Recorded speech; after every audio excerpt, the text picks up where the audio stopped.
All right, just doing a little check. Just doing a mic check. Duh, duh, duh.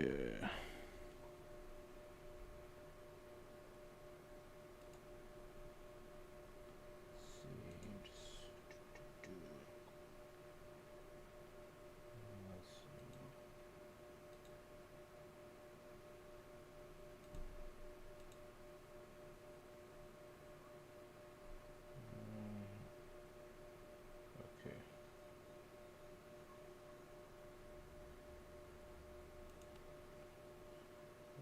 Let's see. Just check in. Mic. Okay.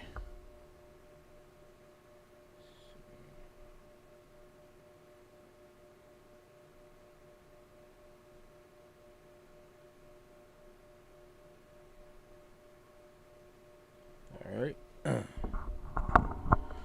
Yeah. What's going on, everybody, man? What's going on? I'm just gonna chill out. Just chilling for a little bit. Yeah. This ain't really nothing special. Just wanted to kind of just, sit back and just hang out for a bit, just chilling. Um, man. So yeah, I mainly just been, just I caught the last bit of the Lions. I don't know what's going on. I keep hearing this banging. I don't know what's going on. So I don't know if it's my sister. I don't know if it's downstairs because it probably might be downstairs because man, but whatever. Um, man, but yeah, man, it's just been chilling. Why watching? I was watching Lions Packers game. Man, that was gutsy, man. That fourth, that was it. It was 4th and 3, and Jordan Love made that clutch throw. I was like, oh, they might get to him. I thought it might be incompletion, but and for that dude to hang on to the ball, yeah, man, that was gutsy. That was gutsy because the thing is, had that game, had that game not gone, had it gone the other way, and the Lions would have tied up the game, and the Lions end up winning, they'd be answering. Packers would be asking a lot. There'd be a lot of questions. They'd be like, why would you go for it? They're practically at midfield. But yeah, I mean, shout out to Green Bay's. Even though, yeah, as you can see with the hat I'm wearing, we sucked 4-7. Um, and man, I really wanted to give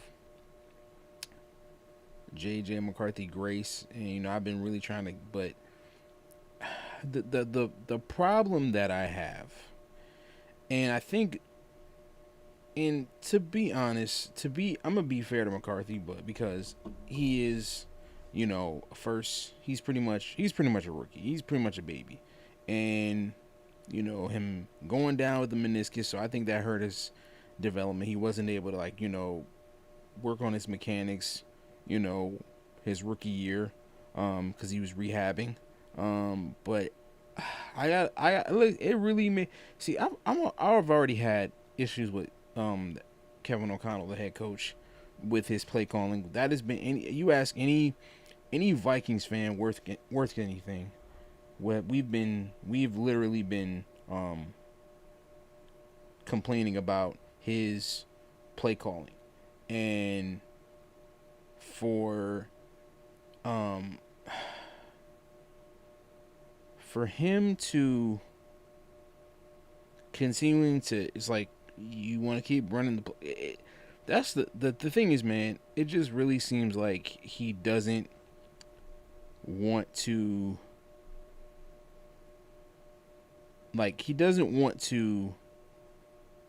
give up play calling, even though he should, because he lets his ego get in the way. So that's one. And then I still will not forget. I still haven't got past him watching Carson Wentz be in that game, and he's literally, his arm is pretty much hanging off his shoulder, and no point in time do he say, you know what, let's take him out the game and put somebody else in there. Like, you don't do that at any point in time. You just you're literally watching him get beaten to smithereens. You that to me tells me that he was expendable. and somebody that prides himself on protecting players from themselves and doing all that stuff and doing what's in the back. So why didn't you do that for Wentz? Because to me, I believe you didn't want to put Max Brosman, who was the QB3, you didn't want to put him in there because you didn't want there to be a quarterback controversy, and I think that's lame. That it to me, bro, it is, that's just, it's just grimy. That's just bona fide grimy. And then on top of that, when we get to now back to McCarthy, you don't even play him at all you play him like one series in the preseason. Like, bro, really? And then it just seems like you coddled him. And to me, I feel like at some point when you're developing a quarterback, you have to see. At some point, I understand you bringing him. When you first draft him, bringing him along easy, not putting too much on him. I get all that. I understand that, but you can't. At some point, you gotta test him and see what does, and be realistic about what he's doing. Like, you can't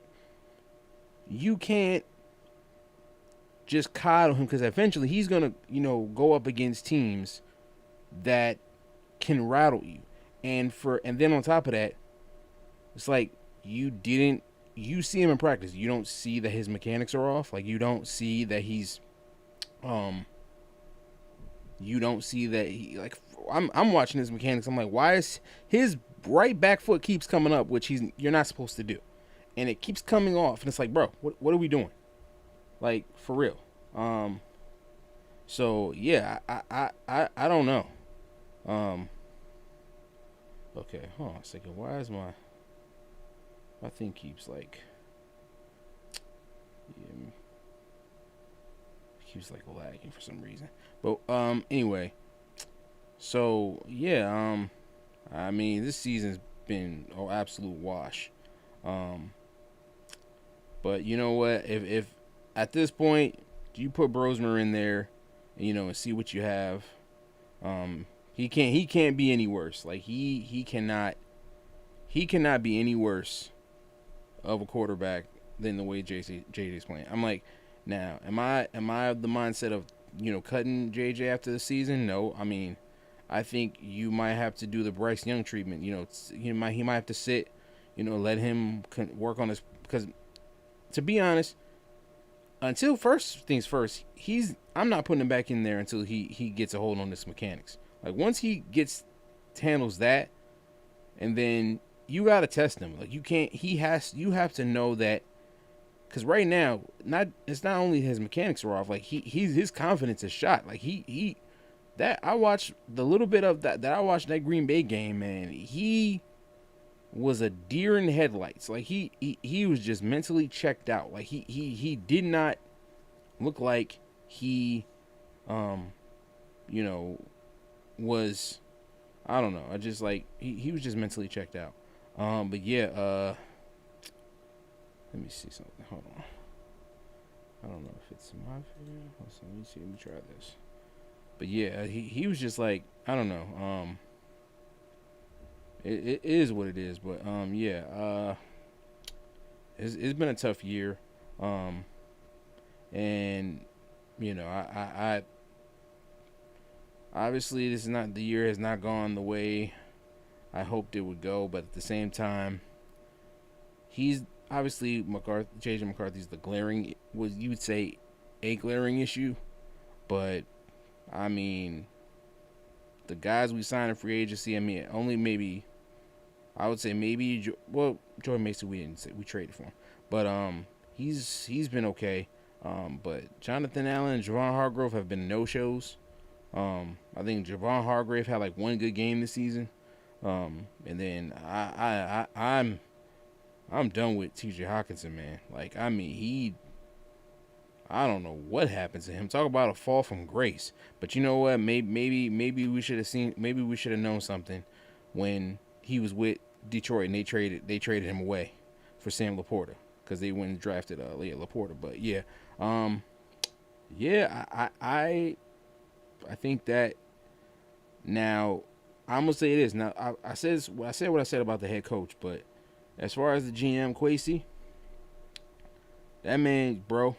First off, you need to make serious changes with your scouting department because you're listening to a guy in Ryan Grigson that literally, if just literally almost single handedly, well, between him, I would even say the late Jim Irsay as well, but especially Ryan Grigson, you watched Andrew Luck get pummeled within an inch of his life, and you didn't invest in an O-line until it was too late. And I think it was Ballard, I believe, who once they got rid of Grigson and Ballard came in, that's when he decided to invest in an offensive line for Andrew Luck. But by then his body was already shut down. Even though he did win comeback, I think he won comeback player of the year. I think when they whatever, but yeah, it was the damage was done. And yeah, man, I think that you can't that's not a guy you should be listening to. I'm sorry. That's not a guy. I'm like, bro, you gotta get somebody up in there that that has some, front office pedigree, that has experience. And I'll be honest, man, I hate to do the hindsight game going back to Kevin O'Connell, but I hate to do this. But man, we had a chance to get Jim Harbaugh. We brought in Jim Harbaugh for an interview, and we let that man walk away because we wanted, now to KLC's credit, he did bring in a new culture. So you got to give him credit for that. But the problem is, and his biggest problem, one, he's not. He's great. When the plays are scripted and it goes well, he's good. But when he has to adapt and adjust, he's terrible. And I'm just keeping it a stack. That's just the reality. And I think that that's just not his forte, and that's not his,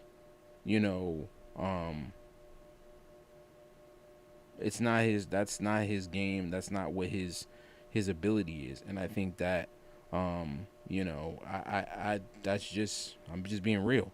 But yeah, it's obviously, I think next year, I don't think KOC, unfortunately, I don't think he's gonna get fired, especially which is very unlikely, and barring Max Brosmer just sets the league on fire in these last 6 games, I believe. If he sets the league on fire, barring that, I don't think KOC is gonna get fired, but he's gonna be on the hot seat next year. Him and Kwesi Adolfo-Mensah, GM, they're gonna be on the hot seat if they don't. He has to draft good next year. Kwesi, I don't care about no free agency, bro. You have to get better at drafting. I believe that's part of the biggest reason why this team has fallen off. And yes, we can sit up there and say, oh, we should have kept Sam Darnold. Oh, we should have re-signed Daniel Jones. We can say that all we want. Here's the problem that we as Vikings fans, and I think for the most part, we understand. But we have to get to a point where we have to be, I am of the mindset of, I do agree with the thing of drafting and developing a quarterback. I think you got to find your guy. So I don't fault them for attempting to go get the guy. But here's the problem, which now I'm starting to believe that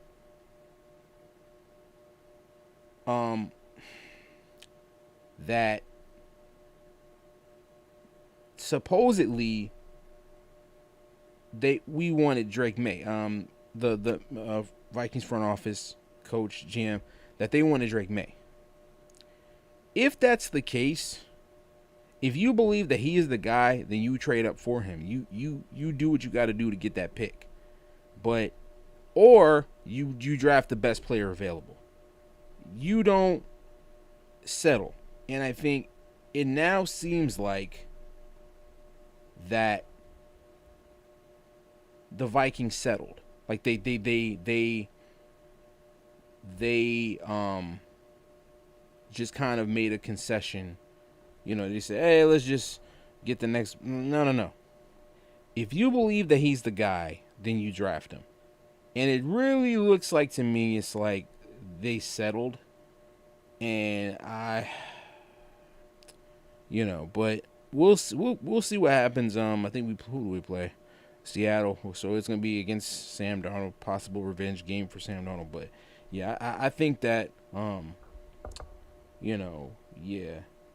But yeah, I think that this is gonna be tough. Let's see. Okay, so let me do this. So I'm gonna log right back on because let me see how I can get my this live